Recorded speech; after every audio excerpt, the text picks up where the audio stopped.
पुरुषार्थ से प्रारब्ध। ओम शांति। आज का हमारा विषय है न्यारे और प्यारे रहना।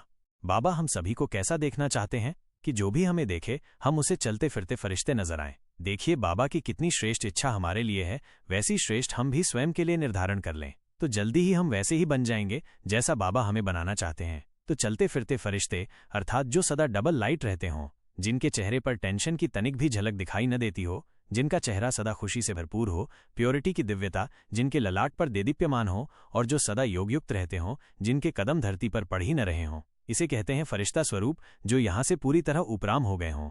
तो हम स्वयं को तैयार करें कि चलते फिरते फरिश्ते बन जाएं, ताकि देखने वालों को ऐसा आभास हो कि हमारे अंग अंग से चारों ओर रंग बिरंगी किरणें फैल रही हैं। जो भी बात सामने आए तो यह लक्ष्य रखो कि 1 सेकंड में बदल जाए। सारे कल्प में यही समय है, अब नहीं तो कब नहीं, ये मंत्र याद रखना है। जो भी पुराने संस्कार हैं और पुरानी नेचर है वो बदलकर ईश्वरीय बन जाए। कोई भी पुराना संस्कार, पुरानी आदतें न रहें। आपके परिवर्तन से अनेक लोग संतुष्ट होंगे। सदैव यही कोशिश करनी है कि हमारी चलन द्वारा किसी को भी दुख न हो। मेरी चलन, संकल्प, वाणी, हर कर्म सुखदायी हो। ये है ब्राह्मण कुल की रीति। जो दूर से ही कोई समझ ले कि ये हम लोगों से न्यारे हैं। न्यारे और प्यारे रहना, यह है पुरुषार्थ। हमें औरों को भी ऐसा बनाना है। बनना और बनाना, यही लक्ष्य रखना है। जो जितना बनता है उतना बनाता है। अपने जीवन में अलौकिकता भासती है। अपने को देखना कि लोगों से न्यारा अपने को समझते हैं। अगर याद भूल जाते हैं तो बुद्धि कहाँ रहती है। सिर्फ एक तरफ से भूलते हैं तो दूसरे तरफ लगेगी ना। यह अपने को चेक करो कि अव्यक्त स्थिति से नीचे आते हैं तो किस व्यक्त तरफ बुद्धि जाती है। जरूर कुछ रहा हुआ है तब बुद्धि वहां जाती है। कई बातें ऐसी होती हैं जिनको खींचने से खींचा जाता है। कई बातों में ढीला छोड़ना भी खींचना होता है। पतंग को ऊंचा उड़ाने के लिए ढीला छोड़ना पड़ता है। देखा जाता है इस रीति नहीं खींचेगा तो फिर ढीला छोड़ना चाहिए, जिससे वह स्वयं खींचेगा। विघ्नों को मिटाने की युक्तियां अगर सदैव याद हैं तो पुरुषार्थ में ढीले नहीं होंगे। युक्तियां भूल जाते हैं तो पुरुषार्थ भी ढीला हो जाता है। एक एक बात के लिए कितनी युक्तियां मिली हैं, प्राप्ति कितनी बड़ी है और रास्ता कितना सरल है।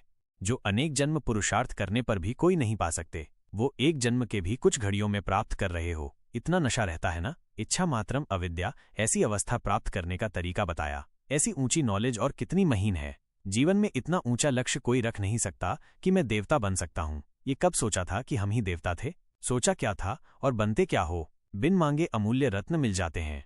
हमें आत्मा और शरीर दोनों को स्वच्छ बनाना है, तो जब नेगेटिव संकल्प आए उन्हें पॉजिटिव संकल्पों में बदलते चलें। जब अपवित्र संकल्प आए तब स्वयं को स्वमान में स्थित करते चलें और सवेरे उठकर रोज योग अभ्यास बहुत अच्छा करें। जो आत्माएं सवेरे उठकर योग अभ्यास करती हैं, अच्छा योग लगाती हैं, थोड़ा प्रकृति के शीतल वायुमंडल में भ्रमण करती हैं, उनमें पवित्रता का बल बहुत बढ़ता जाता है। उनकी अपवित्रता धीरे धीरे समाप्त होती जाती है। कर्मेंद्रियां शीतल होती जाती हैं, वश में हो जाती हैं।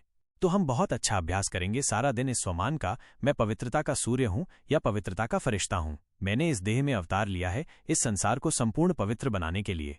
हमें जब इस महान कार्य की स्मृति रहती है तो पवित्र बनने का बहुत ज्यादा बल रहता है। चारों ओर भले ही हमारे अपवित्र वातावरण है, गंदी दुनिया है, इसमें कोई संशय नहीं कि चारों ओर की गंदगी, चारों ओर का अंधकार किसी पर भी असर डाल सकता है, परंतु हम लाइट हाउस हैं। अंततः हमारा प्रकाश ही सबको प्रकाशित करेगा। तो आज बार बार स्वयं को देही अभिमानी बनने की प्रैक्टिस करेंगे और परम धाम में जाकर पवित्रता के सागर के पास बैठेंगे। कुछ देर के लिए उनके वाइब्रेशंस के नीचे बैठेंगे ताकि पवित्रता के सागर के वाइब्रेशंस हम में समा जाएं। फिर वापस आएंगे इस संकल्प से कि मैं आत्मा इस तन में आई हूं इस संसार को पावन बनाने के लिए। ये ड्रिल करते रहेंगे और बहुत हिम्मत, उमंग, उत्साह के साथ जीवन की यात्रा में आगे बढ़ेंगे तो हमारी पवित्रता इस संसार को पवित्र बनाने में बहुत बड़ी भूमिका निभाएगी। और सबको ज्ञात ही है कि पवित्र आत्माओं को ही प्रभु प्रेम प्राप्त होता है। अच्छा, ओम शांति।